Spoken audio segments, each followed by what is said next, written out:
to say that London built on Geneva, Stockholm built on London and Geneva. I think we had great momentum going into the meeting thanks to the president's trade deals. I think that the Chinese were surprised by the magnitude of the Japan deal, by the magnitude and the terms of the European deal.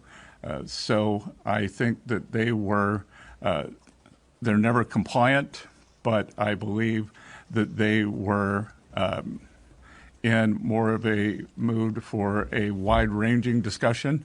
The discussion centered on the two economies. We had a very in-depth report on them on the Chinese economy. We gave a very detailed report on the U.S. economy. We talked about the trade deals that we were doing with other countries. We expressed our concern about Chinese overcapacity globally and what that might mean for this year, for the next few years.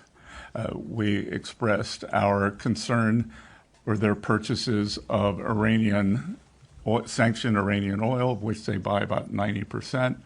We also expressed our regret that we believe that they had sold Russia about $15 billion of dual-use technologies. But the overall tone of the meetings was very constructive, and I will pass it over to Ambassador Greer.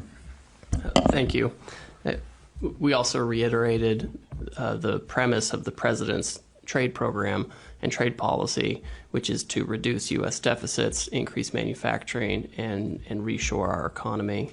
We made sure that they understood that these are the goals of what the president's trying to do. And again, we expressed our satisfaction that many of our major trading partners have come along with this. President von der Leyen on Turnberry on Sunday, when I was there, she specifically mentioned that the U.S.-EU deal is about rebalancing and trying to rectify the giant EU surplus with us. And so we've been happy to be working so constructively with many of our partners. And we had that kind of a discussion with the Chinese as well. And of course, we were here in the first purpose to confirm the implementation of what was agreed in London in terms of accelerating the flow of rare earth magnets from China to U.S. companies. And then we were able to discuss further how to make sure that the entire U.S. supply chain, including those that go through third countries, could be accelerated. Thank you. Yeah, and I would say on a personal level, we've developed great respect. Ambassador Greer knows several of their team from the first administration. And again, I think it was the level of momentum and the entire reordering that President Trump has done of the global trading system. So now here you have the two largest economies in negotiation. And as I've said before, and we reiterated to them, we don't want to decouple. We just need to de-risk with certain strategic industries, whether it's the rare earth, semiconductors, medicines. And we talked about what we could do together to get into balance within the relationships. Ambassador Greer has made the fantastic point that for decades, the U.S. trading system sacrificed manufacturing to be able to sell, whether it was ag or natural resources. And now under President Trump, as you've seen with the Japan deal, with the Europe deal, we are able to do both. We are able to reshore manufacturing and also do substantial purchase agreements of U.S. ag and energy. Great. All right, let's turn to the room, please. Let's start up front. Good afternoon. Jamie Keaton, Associated Press. We had Li Changgang speaking to reporters shortly after the end of the talks today, and he mentioned an extension of the pause. Can you give us some details on that, how long that's going to go on for, and how will it work? And if I could just throw in another one, what do you say to lawmakers in the United States and others who are concerned that concessions on export control on items like chips for AI will jeopardize U.S. national security interests? Well, I'll take the national security question, and then Jameson could talk about the pause. Look, we are very diligent in terms of the national security. Things go through the interagency at the White House, whether it's Treasury, it's NSC, it's Commerce, it's DOD, so that there's nothing that's being exchanged for anything. I think you might be referring to the NVIDIA H20s, which are well down their technology chip stack. Great. And I would say, with respect, well, I should also say the only export controls we talked about today were Chinese export controls on rare earths. Just U.S. export controls were not something we discussed. With respect to a potential pause, we're going to head back to Washington, D.C., and we're going to talk to the president about whether that's something that he wants to do. It's certainly something that's been under discussion, and so we'll brief the president on the outcome of this, and we'll see if there are any. We have further technical discussions that are happening right now as we speak among the teams, and so the president can make a final call on whether that's something that he wants to do. Not on our side. Great. Next question, Jenny. One for each of you. Secretary Besson, you just said again Secretary Besson, you just said again that the biggest problem in the relationship is China's overcapacity and that you want them to move towards a new consumption-based economy. What's your specific plan for addressing those economic imbalances besides purchases of U.S. goods? And then do you want me to go to Jameson now? Sorry, Ambassador. Okay. And then obviously the Section 232 investigations that the president is set to unveil in the coming weeks on pharmaceuticals and semiconductors would theoretically hit China after as well as everyone else in the world. After your talks today, will those tariffs be imposed on the Chinese, or did you make any commitments to pause them or not target the Chinese specifically with those actions? And then what would you say is the biggest concessions that the Chinese have had to make in these talks so far? Oh, well, I'll just repeat that China is the most imbalanced economy in modern times. And I think we are going, they're 30% of global manufacturing. They have a 2% current account surplus of global GDP, which we've never seen before, or probably not since the 1870s with the British Empire, and that's not sustainable. So the tariff levels will have quite a bit to do with that. And I think the other thing that we're seeing is that President Trump was very early on talking about the China problem. The U.S. experienced the China shock when China came into the WTO in the early 2000s. But Europe, a lot of the European business model, it was quite a business model, was predicated on cheap Russian energy, a depressed exchange rate because of the Southern European countries dragging down the euro, and then selling goods into China. And now that China has jujitsu'd the model, and under the cover of COVID, rather than increasing their consumer, they upped their export capacity, and they did it quite a bit up the value chain. So, we'll see over time. But my guess is that over time, that the other economies, developed economies, will start increasing their tariff barriers, and the global South, they just can't absorb all this Chinese production. I would say also, when you ask about what tools can be used to deal with this, I mean, this is part of the reason why the president implemented his tariff program. Right now, if you look at the numbers, we're still tracking an annual trade deficit with China. But if you extrapolate it out from the numbers we have so far it looks like it's going to be at least $50 billion smaller this year. So that's some progress already. With respect to the Section 232, this came up during discussions. The Chinese asked us about it. What's the plan? What's the timing? We shared what information we could. You've heard President Trump talk about this publicly, which includes, discussion of, having a situation where you start with a lower tariff, but then you go to a higher tariff at some point to try to bring back manufacturing of pharmaceuticals or semiconductors. These are global actions. They don't target the Chinese. They don't target any particular country. They'll be applied globally. There aren't any exceptions or exemptions for particular countries. And what's the biggest concession they've made? That the Chinese have made? Well, I would say they blocked all of their rare earth magnets, and now we're getting them. Great. Next question, please, Gavin. Thank you. Thank you both for being here. I'm just wondering if we can get some clarity on the tariff level that is threatened to happen on April 12th. I know the April 2nd tariffs were 34%. You add that to the fentanyl, 54%. That's where the tariffs are for many goods right now. So what is the overall threat to the Chinese in terms of a tariff level that could happen if there is no extension? Well, I think you've seen, I've used the word boomerang, so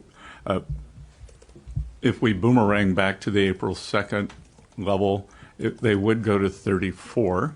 I noticed, as the earlier question said, that the Chinese deputy minister did say that we had agreed on a pause. We have not. Nothing is agreed until we speak with President Trump. He's on Air Force One, I believe, doing a press conference right now, and we will be seeing him in the Oval tomorrow to go over the deal with him, and then he'll decide if the pause continues as is. And just to be clear, Gavin, the president has discretion to change the rate depending on the circumstances that we have, et cetera. So while the snapback rate would be 34%, he, of course, has discretion under the law to modify that. Yeah, my question is just the 34% is under the tariff level that's current for many goods. So would that be additive to what we have already? Would it be on top? Okay. Yes. So we're talking about the threat is that tariffs kind of in like the 85% level? Yeah, depending on the product, yeah. Depending on the product. Yeah, okay. but just kind of to tamp down that rhetoric. The meetings were very constructive. We're just that we haven't given the sign off. Gotcha. Great. Thank you. Next question, please. Yes. Melissa Eddy from the New York Times. Melissa Eddy from the New York Times. Can you tell us, please, did you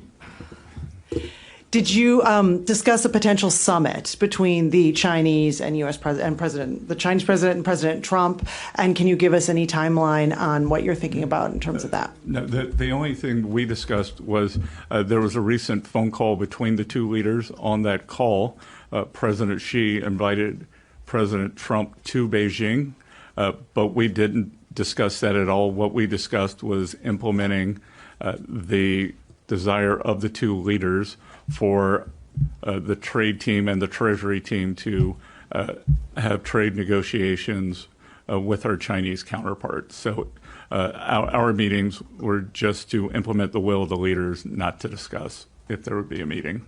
Can you just give a time? When was that call? Do you have it on hand? I think that was the June call, right? Yeah, it was June 4th or 5th. June 4th or 5th. Thank you. Great. Right behind. Hi, Clara from Jägerfeld, Channel 4 Sweden. You've also met with the Swedish government. What topics did you discuss? We discussed a wide range of topics. First of all, we want to thank the government for the fantastic venue here. Very, very good to be in Stockholm in July. And we discussed the EU deal with the U.S., of which the Prime Minister, the Finance Minister, were very supportive. The Finance Minister and I had met previously during World Bank and IMF Week in D.C. We discussed the importance of getting back to basics with the multilateral development banks. We discussed the Swedish economy and how things are going, how important trade is. Yeah, we also talked about the huge success in U.S.-EU relations over the past few weeks with the recent NATO summit, where all parties agreed to increase defense spending, and Sweden is a big part of that. And so we talked about Sweden's defense establishment. And then, of course, we also talked about the EU deal and how important that was for both sides to reach that. We also talked about U.S.-Sweden trade. We talked about automobiles made in Sweden. We talked about stainless steel. We talked about ag products like onions and carrots. We learned all about Swedish agricultural production, which is really interesting. So it was a very productive discussion, and we're grateful again for our Swedish hosts for helping us here. Yeah, just to follow up on that, when I have spoken to experts regarding the EU-US deal, some have said that it feels secure that there is a deal, but that you still can be a little bit unsure if it would change. What do you have to say to that? Oh no! Right now we have I have texts from some of my European counterparts about making sure the details are correct and fully put on paper. So we feel very confident about it, and it's truly a solid path forward for our two countries. Thank you. Yep. And I think the other thing that we discussed that's very interesting is the unintended consequence of President Putin's invasion of Ukraine is bringing in Finland and Sweden into NATO. And we discussed the historic reputation of the Swedish military and how good it was to have them in NATO. Great. All right. Next question. We'll go one more behind. Sir. Cao Jie from Phoenix TV, Hong Kong. I believe you discussed a range of topics with your China counterpart in these 2 days.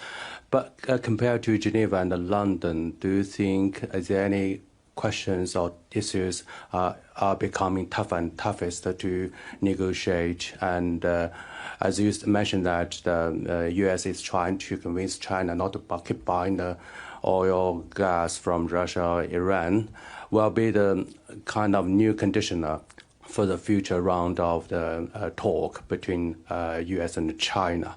And also, I want to know, since U.S. government has pushed the tariff globally, to say push the tariff to a very high peak since 1930, as some newspapers said. But so both of you, do you think it will be concerned by the U.S. people about the potential inflation pressure and also the local economy? Will it? Do you believe will it be more or less slow the economy for the U.S.? Well, there's a lot to unpack there. So I'll work backwards. I was a professor of economic history at Yale, and I can tell you it's my belief that as many people have a misunderstanding that the downturn in the 1930s was caused by an increase in tariffs. It wasn't.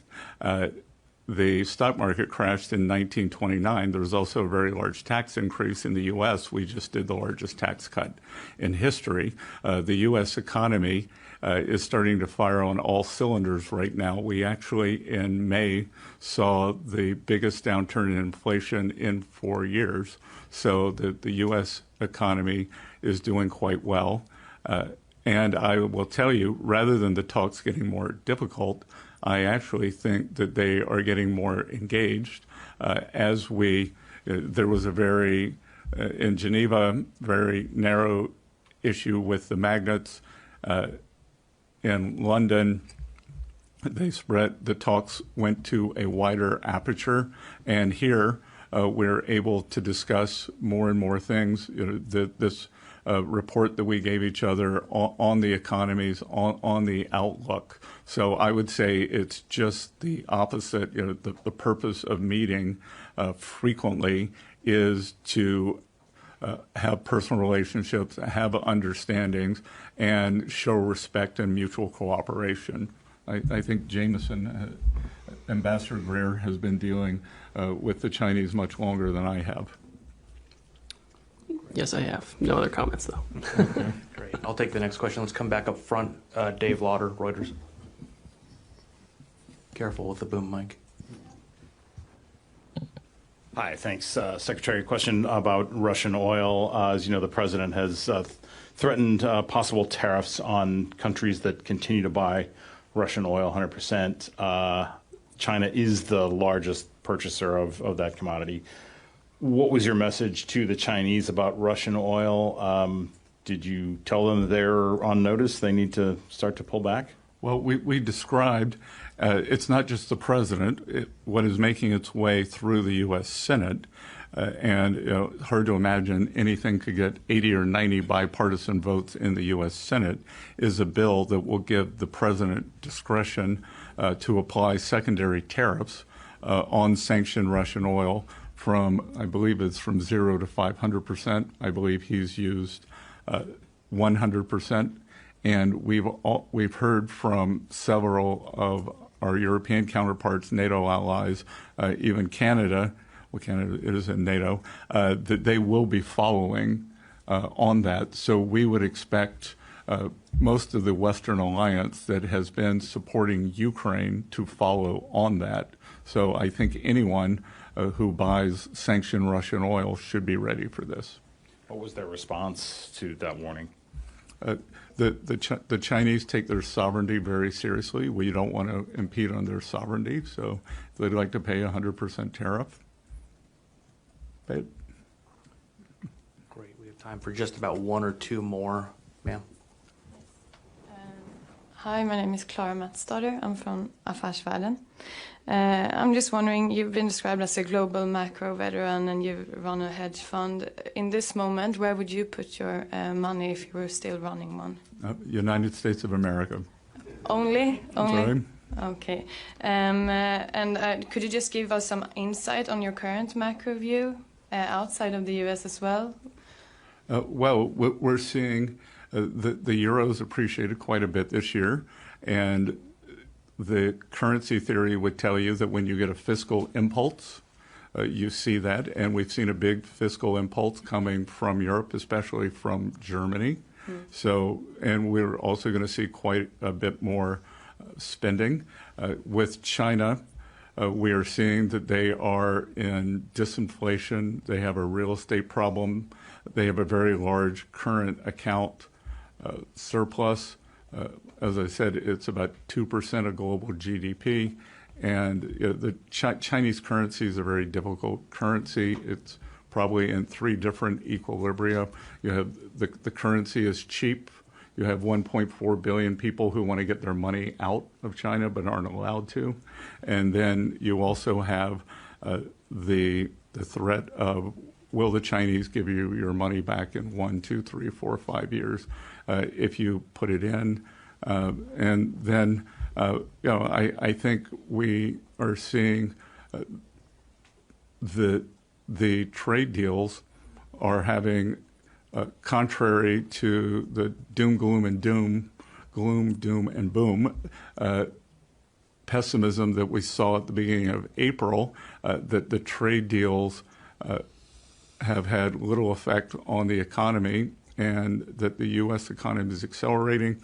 And this year, the U.S. is going to take in probably a minimum of $300 billion of tariff income, which will bring, that's 1% in terms of the GDP. So I think we could substantially bring down our deficit to GDP. And also, finally, when you come back and speak to Donald Trump about this tariff pause, how prolonged will it be? I'm sorry. If it goes the way that China just told us right before you came here? I think typically we talked about 90 days. 90 days more? Yes. Yes, okay, thank you. Great. Guys, that's about it. He's going to have to get to his next engagement. So thank you so much for coming, everyone. And if you have any additional questions, please direct them to U.S. Embassy Stockholm, where they can put you in touch with us at the Treasury or U.S. Trade Representative. Thanks a lot. Have a great day. Thank you, everybody. Thank you.